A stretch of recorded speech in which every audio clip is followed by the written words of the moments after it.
नमस्कार, 20 मिनट 20 खबर में आप सबका बहुत बहुत स्वागत है। आप सबके साथ मैं हूं प्रियंका राय। अगले 20 मिनट में आपको हम 20 अहम खबरों से रूबरू कराने वाले हैं। तो चलिए शुरू करते हैं 20 मिनट में 20 खबरों का सिलसिला।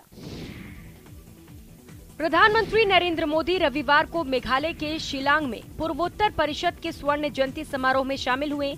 समारोह में शामिल होने पहुंचे पीएम का परंपरागत तरीके से स्वागत किया गया। इस मौके पर पीएम ने मेघालय की खास ड्रेस भी पहनी।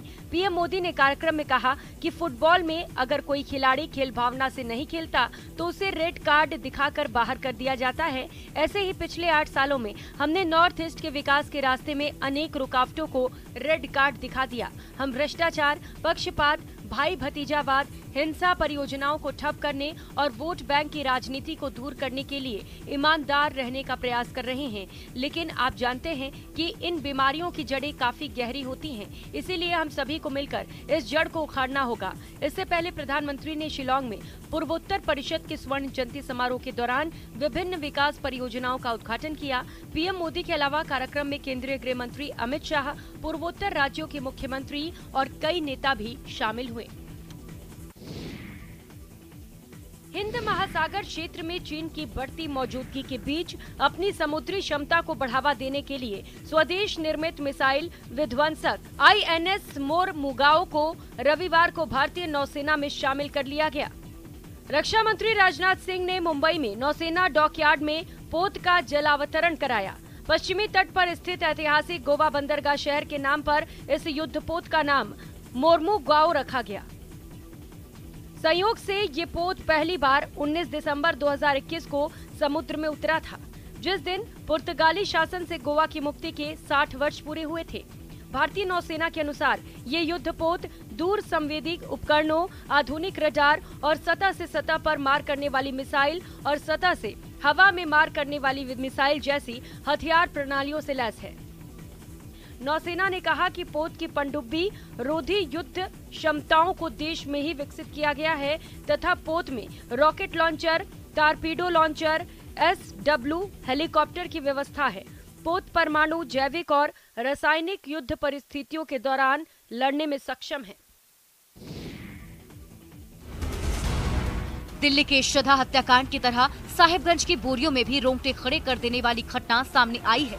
यहाँ 22 साल की आदिम जनजाति की महिला को कटर से टुकड़ों में काटने का मामला सामने आया है। मृतक का नाम रबिका पहाड़िन बताया जा रहा है, जो बोरियो थाना क्षेत्र के गोंडा पहाड़ की रहने वाली है। शादी के बाद रबिका अपने पति दिलदार अंसारी के साथ बेलटोला स्थित घर में रहा करती थी। घटना की जानकारी मिलने के बाद पुलिस ने दिलदार को हिरासत में लिया है और पूछताछ में जुट गई है। महिला का क्षत विक्षत शव कल शाम संथाली मोमिन टोला के एक पुराने बंद घर और उसके बाहर से 12 टुकड़ों में बरामद किया गया। हालांकि महिला का सिर और शरीर के कुछ अंग अब तक बरामद नहीं हो पाए हैं, जिनकी तलाश अभी भी जारी है। वहीं मामले पर बीजेपी ने सरकार पर जमकर हमला बोला है। बताया जा रहा है कि आरोपी दिलदार अंसारी ने भोली भाली आदिवासी युवती को फंसाकर उससे दूसरी शादी की थी। बीजेपी ने आरोप लगाया कि हेमंत सरकार के कार्यकाल में बेटियों के खिलाफ अत्याचार लगातार बढ़ रहे हैं।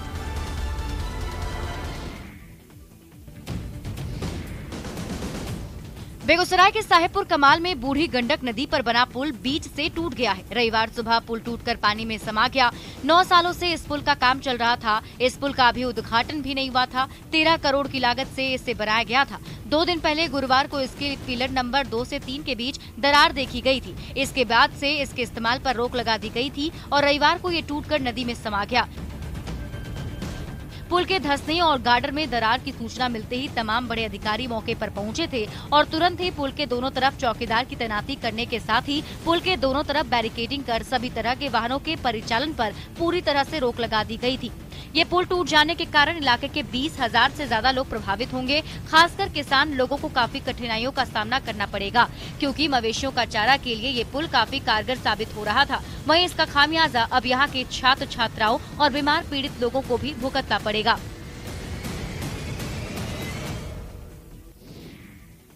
सिरोही के देव नारायण आवासीय विद्यालय में खिचड़ी खाने से 25 से 30 बच्चियों की तबीयत बिगड़ गई। सभी बच्चे उल्टी दस्त से कुछ ही समय में बेहाल हो गए। घटना के बाद आवासीय विद्यालय में हड़कंप मच गया। विद्यालय प्रशासन ने सभी को एम्बुलेंस की सहायता से सिरोही के ट्रॉमा सेंटर में भर्ती करवाया। घटना की सूचना मिलने के बाद प्रशासन की टीम भी मौके पर पहुंची। गनीमत रही कि इस समय रहते सभी को इलाज मिलने पर किसी प्रकार का कोई बड़ा नुकसान नहीं हुआ।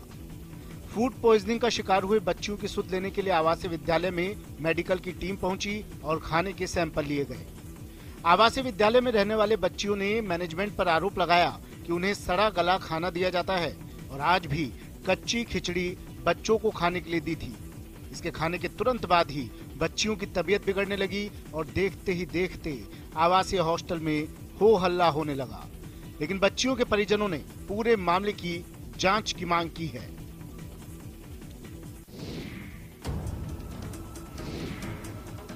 जाको रखे साइयां मार सके न कोई, कुछ ऐसा ही हुआ है मध्य प्रदेश के सतना जिले के महिया रेलवे स्टेशन पर। यहां चलती ट्रेन में चढ़ने की कोशिश कर रहा एक यात्री ट्रेन और प्लेटफॉर्म के बीच जा फंसा, जिसे आरपीएफ के जवानों की सतर्कता से बचा लिया गया। दरअसल ये हादसा तब हुआ जब प्लेटफॉर्म नंबर 2 से दानापुर पुणे एक्सप्रेस गुजर रही थी। तभी चलती ट्रेन में चढ़ने की कोशिश के दौरान यात्री फंस गया। गनीमत रही कि आरपीएफ जवान की नजर उस पर पड़ी, फिर तत्काल उसे सावधानी पूर्वक बाहर निकाला गया। यात्री को मामूली चोट आई थी, लेकिन उसकी जान बच गई थी। वह उठकर खड़ा हो गया और दौड़कर फिर ट्रेन की तरफ भागने लगा। यात्री उत्तर प्रदेश के भदोही जिले का रहने वाला बताया जा रहा है।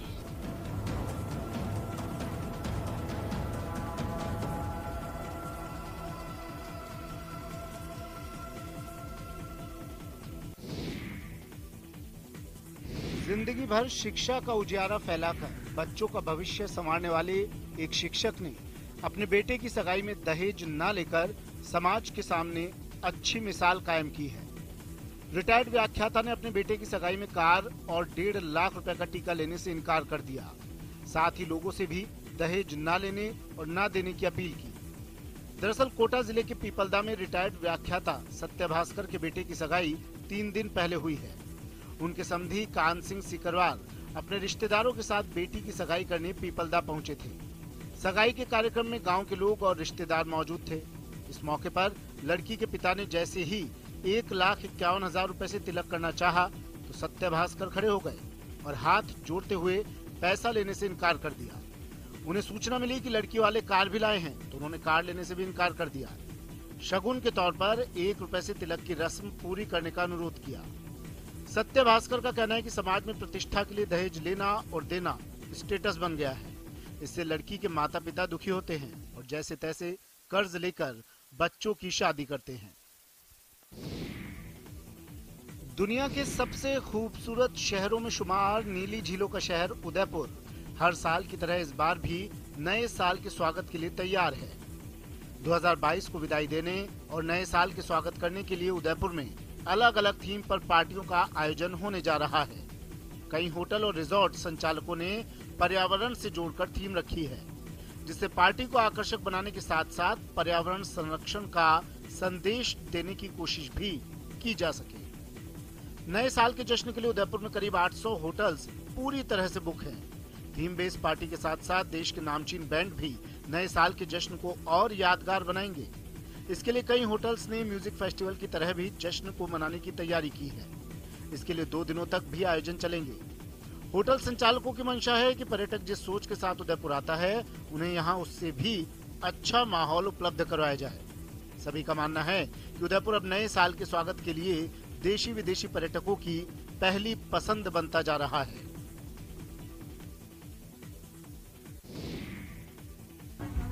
वर्ल्ड म्यूजिक फेस्टिवल के दूसरे दिन उदयपुर के गांधी ग्राउंड में संगीत की दुनिया की जानी मानी हस्तियों ने अपने सुरों का जलवा बिखेरा। सारंगी पर राजस्थानी सुरों को जब सरदार खान, भावरू खान, सादिक खान, ईदू खान, हबीब खान और सिकंदर खान ने अपनी धुनों को बिखेरा तो कार्यक्रम का आगाज ही दर्शकों के दिलों को संगीत से सराबोर करते हुए रूह तक उतर गया। भारतीय लोक और फिल्मी पॉप से रघु दीक्षित ने जब अपने सुरों को बुलंद किया तो समृद्ध भारतीय सांस्कृतिक विरासत जीवंत तो हो उठी। उन्होंने अपने प्रसिद्ध कन्नड़ गीत लोक द कालची मारुति नंती के जरिए दर्शकों से सीधा संवाद किया तो वृद्ध, युवा सहित हर वर्ग के श्रोता उनके रंग में रंग गए। उन्होंने अपने गीत लव यू चिन्ना पर युवाओं को झूमने पर मजबूर कर दिया।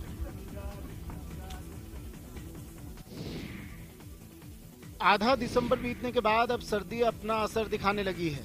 करौली के हिंडौन सिटी के ऑटोमेटिक वेदर स्टेशन पर इस सत्र में जिले का सबसे न्यूनतम तापमान 3.5 डिग्री सेल्सियस दर्ज किया गया।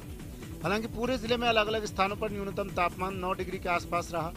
दिन और रात के तापमान में 20 डिग्री के करीब अंतर के कारण सुबह और शाम तेज सर्दी का एहसास हो रहा है। सर्दी से बचने के लिए लोग अलाव का सहारा ले रहे हैं। कई स्थानों पर हल्का कोहरा भी नजर आ रहा है, जिसके चलते वाहन चालकों को परेशानी का सामना करना पड़ रहा है। मौसम विभाग के अनुसार आने वाले कुछ दिन आसमान साफ रहेगा। सुबह शाम सर्दी के साथ दिन में तेज धूप खिलेगी। आगामी 1-2 दिन बारिश की संभावना भी नहीं है। मौसम विभाग के अनुसार सोमवार को न्यूनतम तापमान 9 डिग्री और अधिकतम तापमान 24 डिग्री रहेगा। कहते हैं कि अगर कुछ कर गुजरने का जुनून हो तो इंसान के लिए कुछ भी असंभव नहीं है। इस कहावत को सच कर दिखाया है भागलपुर के फतेहपुर के प्रीतम कुमार ने। दरअसल प्रीतम स्पीच ऑडियोलॉजी सहायक वाणी की सरकारी नौकरी को छोड़कर मशरूम की खेती कर रहे हैं और कई लोगों को रोजगार भी दे रहे हैं। प्रीतम का कहना है कि पहले उन्होंने अपने घर में ही मशरूम की खेती शुरू की, जिससे उन्हें फायदा होने लगा, जिसके बाद प्रीतम ने इस व्यवसाय को बढ़ाने का सोचा और आज प्रीतम बड़े पैमाने पर मशरूम की खेती कर रहे हैं। इन्होंने गांव के कई लोगों को रोजगार मुहैया कराया है। दर्जनों की संख्या में ग्रामीण यहाँ काम करते हैं और ये लोग कई तरह के मशरूम की खेती करते हैं, जिनकी बाजार में काफी डिमांड है। ये मशरूम स्वाद के साथ सेहत के लिए काफी फायदेमंद है। जिले के साथ कई अन्य शहरों में भी ये मशरूम सप्लाई करते हैं। बिहार के साथ साथ बंगाल के कई जिलों में मशरूम को बेचा जाता है, जिससे प्रीतम की आर्थिक स्थिति मजबूत हो रही है।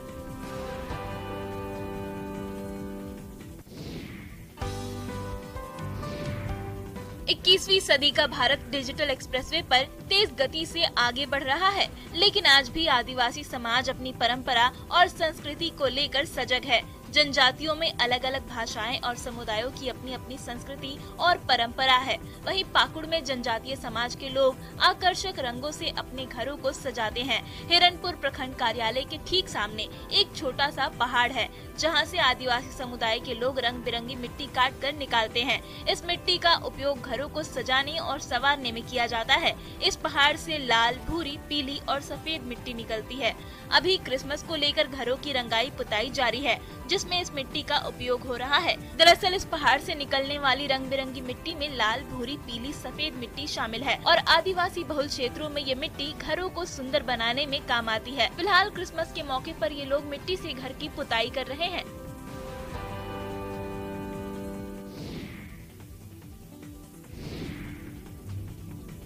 हौसले बुलंद और मकसद पर्यावरण संरक्षण का, इसे लेकर संदेश देने इसी उद्देश्य के साथ छत्तीसगढ़ के रायगढ़ निवासी प्रमोद कुमार सिदार निकल पड़े हैं साइकिल यात्रा पर। पर्यावरण बचाओ के संदेश को लेकर साइकिल पर प्रदेश भ्रमण करते हुए प्रमोद गरियाबंद पहुंचे। प्रमोद अब तक छत्तीसगढ़ के 28 जिलों का भ्रमण कर चुके हैं और इस दौरान वे लोगों को साइकिल चलाओ पर्यावरण बचाओ का संदेश भी दे रहे हैं। प्रमोद के गरियाबंद पहुंचने पर आदिवासी युवा प्रभाग की टीम ने उनका स्वागत किया। बता दें कि प्रमोद साइकिल से अब तक 28,044 किलोमीटर यात्रा तय कर चुके हैं। बाकी 5 जिलों को भी कुछ दिनों में तय करेंगे।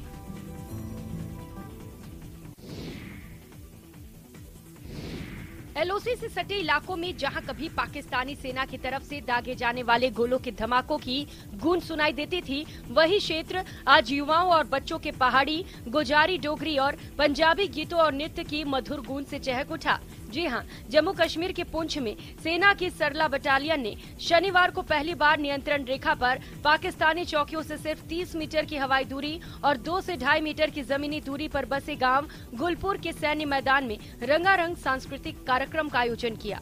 पहली बार आयोजित इस कार्यक्रम का स्थानीय लोगों ने भी जमकर आनंद उठाया। कार्यक्रम में सैकड़ों की संख्या में ग्रामीण दिन भर अपना कामकाज छोड़कर क्षेत्रीय गीत संगीत की मस्ती में झूमते नजर आए। कार्यक्रम में नियंत्रण रेखा से सटी 4 पंचायतों के स्कूली बच्चे, युवाओं, लोक कलाकारों और शायरों ने भी हिस्सा लिया। कार्यक्रम को देखने के लिए बड़ी संख्या में सैन्य अधिकारी, पंचायत प्रतिनिधि, ग्रामीण, महिलाएं और युवक भी उपस्थित हुए। दिन भर चले इस कार्यक्रम में भाग लेने वालों ने देशभक्ति गीतों पर नृत्य के साथ ही पहाड़, गोजरी, डोगरी और पंजाबी लोकगीत और नृत्य प्रस्तुत करते हुए समा बांध दिया। तमिलनाडु में जल्लीकट्टू को लेकर तैयारियां तेज हो गई हैं। इसे लेकर बैलों को खास ट्रेनिंग भी दी जा रही है। मदुरई में भी बैल मालिक अपने बैलों को जल्लीकट्टू के लिए तैयार कर रहे हैं। हालांकि बैलों को वश में करने का ये खेल कानूनी दायरे में है, लेकिन इसे लेकर उत्साह कम नहीं हो रहा। जल्लीकट्टू का आयोजन पोंगल पर किया जाता है। इस मौके पर मदुरई के अलंगनल्लूर, अवनियापुरम और पलामेडु में सबसे ज्यादा लोकप्रिय कार्यक्रम आयोजित किए जाते हैं। जल्लीकट्टू के लिए बैलों को प्रशिक्षण के दौरान आहार और व्यायाम के सख्त नियमों का पालन कराया जाता है। हालांकि कुछ लोगों ने सुप्रीम कोर्ट में चल रहे मामले पर चिंता जताई, लेकिन वे अपने हक में फैसले की उम्मीद रखते हैं। बैल मालिकों का कहना है कि जल्लीकट्टू के लिए 60 दिन पहले ही ट्रेनिंग शुरू कर दी जाती है। इसमें बैल को पौष्टिक आहार देना, उसके शरीर को ठंडा रखने के लिए एलोवेरा जैसे खाद्य पदार्थ शामिल किए जाते हैं। मदुरई के एक बैल के मालिक मुदाकथन मणि ने बताया कि बैल रोजाना टहलते हैं और हर 2 से 3 दिन में एक बार तैरने जाते हैं।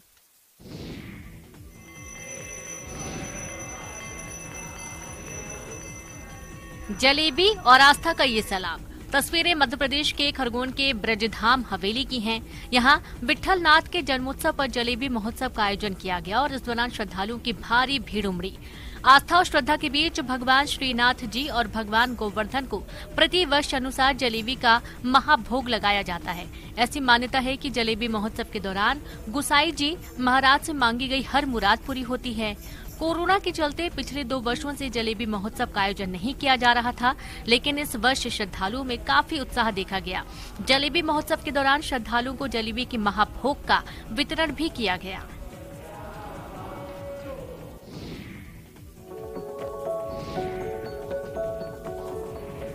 साइबर क्राइम के लिए बदनाम जामताड़ा अब खेती के जरिए इस दाग को धोने में जुटा है। कुंडहित प्रखंड के सालुका गांव के किसान सजल दास केले की खेती कर मिसाल बन चुके हैं। करीब 2 एकड़ की बंजर जमीन में आज केले की खेती से हरियाली लहलहा रही है। 2 एकड़ जमीन पर उन्होंने 1000 केले के पौधे लगाए हैं। सिंगापुरी केले के साथ ही इस खेत में नारियल, आम, बेर और सागवान सहित कई दूसरे पौधे भी लगाए हैं। किसान सजल दास ने युवाओं से साइबर अपराध की जगह खेती में जुटने की सलाह दी। बताया जा रहा है कि सिंगापुरी केले की खेती सजल ने पहली बार की है और इसमें सफलता भी पाई है। अब उसके हौसले बुलंद हैं। कड़ी मेहनत से उसने ये कर दिखाया, जिससे वो दूसरे किसानों के लिए भी प्रेरणा स्रोत बन गया है। सजल दास ने युवाओं को साइबर अपराध जैसे गलत रास्तों पर न जाकर केले की बागवानी करने की सलाह दी है। इससे वो घर बैठे सालाना लाखों की आमदनी कर सकते हैं।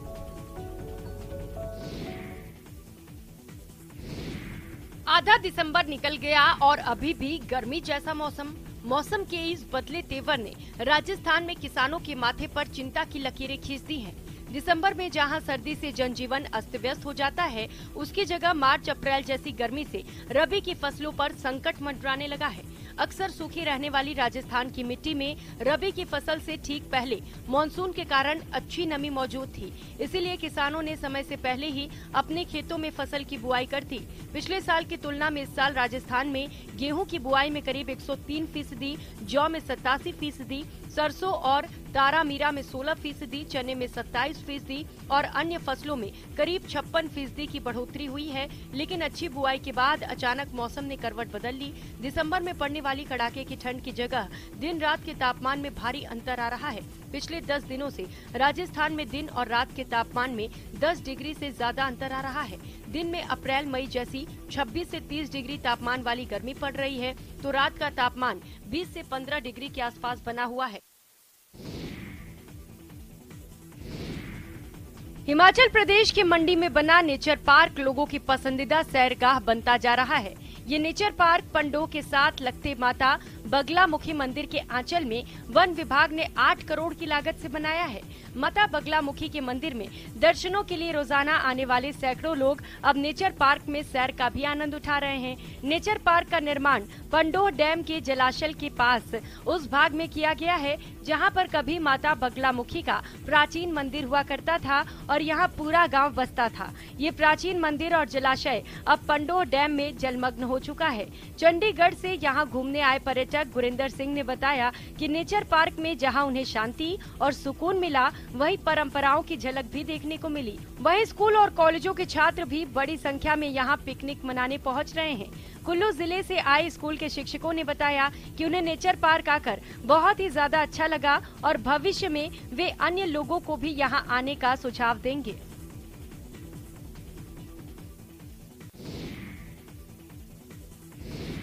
भारत ने बांग्लादेश के खिलाफ पहला टेस्ट 188 रनों से जीत लिया है। इसके साथ ही टीम ने सीरीज में 1-0 की बढ़त बना ली है। रविवार को भारत के 513 रनों के टारगेट का पीछा कर रही बांग्लादेश की टीम दूसरी पारी में 324 रनों पर ऑल आउट हो गई। उसकी ओर से डेब्यू मैच खेल रहे जाकिर हुसैन ने शतक जमाया। वहीं कप्तान शाकिब अल हसन ने 84 रन बनाए। जीत के हीरो चाइना मैन गेंदबाज कुलदीप यादव और अनुभवी बल्लेबाज चेतेश्वर पुजारा रहे। Kuldeep player of the match रहे। उन्होंने 40 रन बनाने के साथ दोनों पारियों में 8 विकेट चटकाए, जबकि पुजारा ने पहली पारी में 90 और दूसरी पारी में नाबाद 102 रन बनाए। भारत ने इस टेस्ट मैच में अपनी पहली पारी में 404 रन बनाए थे। जवाब में बांग्लादेश की पहली पारी 150 पर ही सिमट गई थी। इसके बाद टीम इंडिया ने दूसरी पारी में 2 विकेट के नुकसान पर 2 पारी घोषित कर दी थी। टीम इंडिया ने बांग्लादेश से लगातार चौथा टेस्ट जीता है। टीम आज तक बांग्लादेश से टेस्ट मैच नहीं हारी है। इस जीत के बाद भारतीय टीम वर्ल्ड टेस्ट चैंपियनशिप की पॉइंट टेबल में दूसरे नंबर पर पहुंच गई है। 20 मिनट 20 खबर के इस खास पेशकश में फिलहाल इतना ही। नमस्कार।